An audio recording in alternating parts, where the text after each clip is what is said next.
Italian പരിശീലകൻ Carlo ആഞ്ചലോട്ടിയെ പരിശീലകനായി എത്തിച്ചതോടെ നയം വ്യക്തമാക്കി ബ്രസീൽ ഫുട്ബോൾ കോൺഫെഡറേഷൻ. 2026 ലോകകപ്പ് കിരീടം ബ്രസീലിലെത്തിക്കുക എന്നതാണ് ആഞ്ചലോട്ടിയുടെ ദൗത്യം.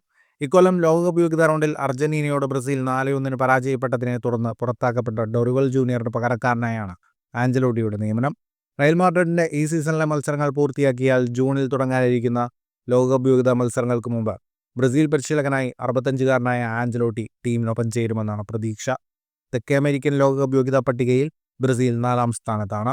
2002 ശേഷം ബ്രസീൽ ലോകകപ്പ് നേടിയിട്ടില്ല. ഫുട്ബോൾ ചരിത്രത്തിലെ ഏറ്റവും വിജയകരമായ രാജ്യമായി തുടരുമ്പോഴാണ് ഈ വീഴ്ച. 2 പതിറ്റാണ്ടിലേറെയായി ഒരു ഫൈനലിൽ പോലും കളിച്ചിട്ടില്ല. 2007 ശേഷം ഒരു തവണ മാത്രമാണ് കോപ്പ അമേരിക്ക നേടാനായത്. മാഡ്രിഡ് പരിശീലകനായ ആഞ്ചലോട്ടിയുടെ കരാർ 2026 വരെ നീട്ടിയിരുന്നു. റയൽ മാഡ്രിഡിന് ചാമ്പ്യൻസ് ലീഗ് അടക്കം നേടിക്കൊടുത്ത പരിശീലകനാണ് കാർലോ ആഞ്ചലോട്ടി. ഫുട്ബോൾ ലോകത്തെ കൂടുതൽ വാർത്തകൾക്കും വിശേഷങ്ങൾക്കുമായി ചാനൽ സബ്സ്ക്രൈബ് ചെയ്യൂ.